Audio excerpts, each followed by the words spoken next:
अब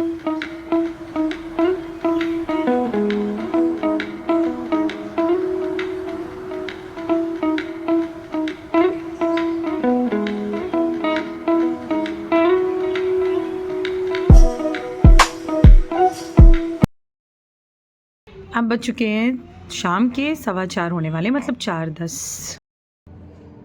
हाँ ललिता, कहाँ पे हो? हाँ आ जाओ, ठीक है। हाँ, hi guys, welcome and welcome back to my channel. How you all? I hope you all are doing good. अभी बज रहे हैं दोपहर और मैं आज स्कूल से आई हूँ। 3:40 हो गया था मुझे आने में, और एक्चुअली 3 o'clock पे तो स्कूल ही छूटता है। फिर उसके बाद सारा डिस्पोजल करते हुए मेरे बच्चे भी लेट आते हैं, फिर वो सब करते करते ना मुझे टाइम हो जाता है घर आते आते। और आजकल तो एक्चुअली मेरे को ज़्यादा ही लेट हो रहा है, तो सिर्फ वही 3:40 के अराउंड आई थी। उसके बाद मैं सबको लंच कराया, मैंने भी लंच किया। और आज है सैटरडे। सैटरडे इवनिंग का मतलब होता है कुछ ना कुछ जो भी थ्रू आउट द वीक चीज़ें सोची होती हैं उसका प्लान करना। तो आज का कुछ ज़्यादा ही लंबा चौड़ा सा प्लान है, जो कि स्कूल से आते ही अभी आपने देखा मैंने ललिता को भी कॉल कर दिया।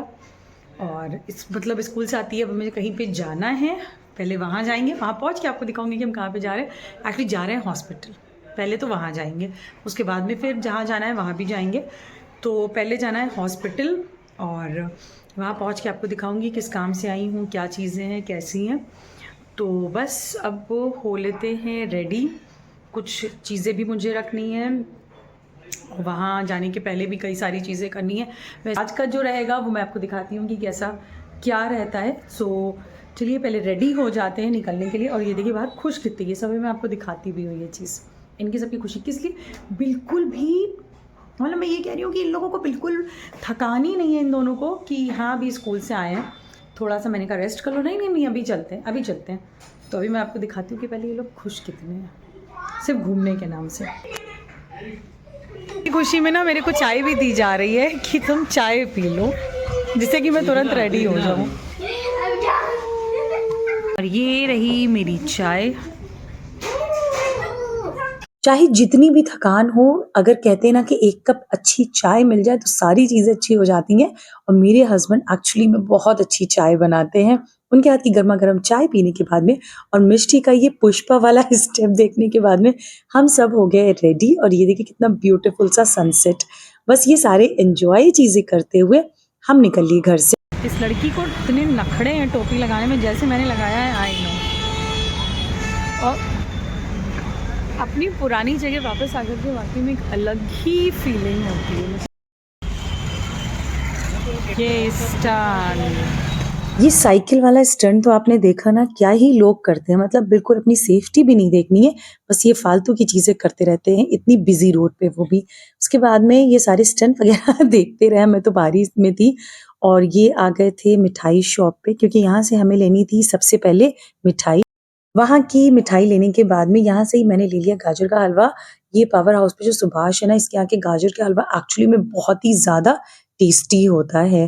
तो वहाँ से लेने के बाद में अब आ गए हम direct hospital. We are at our first destination. ये भी सुनने में थोड़ा-सा वियर्ड लग रहा होगा ना कि हॉस्पिटल गए वो भी मिठाई वगैरह लेकर के। तो एक्चुअली में जो मेरे देवर हैं उनको हुआ है बेटा, तो बस उसी को देखने गए थे। बाकी की क्लिप्स इसलिए नहीं वहाँ की ले पाई हॉस्पिटल की, जस्ट बिकॉज़ जो बच्चा है वो एक्चुअली में प्रीमैच्योर है, तो एनआईसीयू में है। तो इसीलिए मुझे लगा कि नहीं लेना चाहिए। उसकी तो छोड़िए, मतलब कोई भी कैसी भी क्लिप्स मैंने नहीं ली। और बाकी येस, दोनों बहुत अच्छे हैं, मतलब बेबी और माँ दोनों ही अच्छे हैं। और मोस्ट प्रोबेबली कल तक वो लोग डिस्चार्ज भी हो जाएँगे। काफ़ी अच्छा लगा, मतलब ये सारी चीज़ें देख कर के। येस, घर में छोटा-सा नन्हा-सा मेहमान भी आया, तो उसकी भी एक अलग ही लेवल की खुशी है। और फिर उसके बाद में चले गए मम्मी के घर पे, क्योंकि मम्मी के घर पर हम मनाने वाले हैं टेरेस पिकनिक। तो आते ही ना उसके पहले ही पापा को पता ही चल गया था कि हम आने वाले हैं, तो पापा की तो प्रिपरेशंस पहले से ही स्टार्ट हो जाती हैं कि ये भी कर लें, वो भी कर लें। रात में तो इस तरीके से सिर्फ थोड़ा-सा ऊपर बॉनफायर है, उसके बाद में नेक्स्ट डे जो पिकनिक करनी थी वो एक्चुअली में ऐसे धूप भी आ गई थी, तो मतलब यही था कि हाँ, भगवान को भी ये पिकनिक हमारी पूरी अच्छी तरीके से एन्जॉय कराने के लिए उनको पूरी मंज़ूर थी।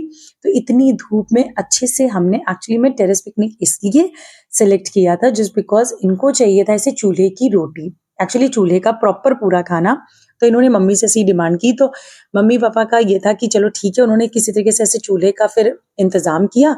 एक्चुअली जब घर ये था ना बना, तभी उसी टाइम पर ही पापा ने इस तरीके से बनवा लिया था। बट वो टूट गया था चूल्हा, तो उसके बाद में और एक और इन्होंने इंतज़ाम किया और बस उसके बाद तो फिर गरमा-गरम ये बनने लगी रोटियाँ और क्या ही खाना था, मतलब एकदम देशी और बहुत ही मज़ेदार सा। जैसे आलू गोभी की सब्ज़ी, ये सपेता जो कि बहुत ही टेस्टी मेरी मम्मी बनाती, ये देखिए। मतलब अच्छाई ये है ना कि ये बिल्कुल भी काला नहीं लगता है। जैसे नॉर्मल सपेता वगैरह देखिए तो काला हो जाता है।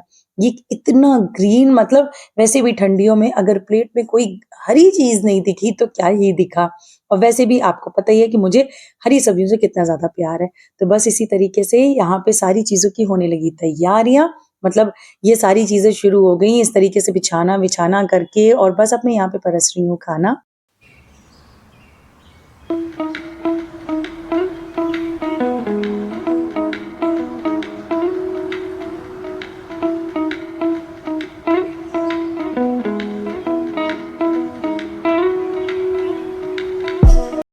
और एक बात और बताऊँ, ऐसे ही ना हम लोग डिस्कस कर रहे थे कि ये खाना खाना है ऐसे चूल्हे वगैरह का ये वो।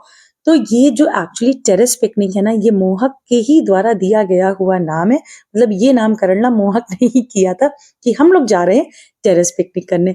तो बस यहाँ पे मैंने इन लोग को दे दिया खाना और ये सारी चीज़ें चल ही रही थी कि एक कांड हो गया, वो ये कि मम्मी के घर के सामने ऐसे जो एक घर है ना, तो वहाँ पे इस तरह इतना ज़्यादा पानी भर गया क्योंकि जो भी घर में लोग रहते थे वो कोई नहीं थे और 3 घंटा करीब ऐसे ही पानी बहता रहा, कुछ इंतज़ाम किया गया, फिर उनको कॉल वॉल क वगैरह करके बुलाया गया, तो इन्हीं सारी चीज़ों में हम बिज़ी हो गए, उसके बाद आगे का मैं कुछ भी रिकॉर्ड नहीं कर पाई।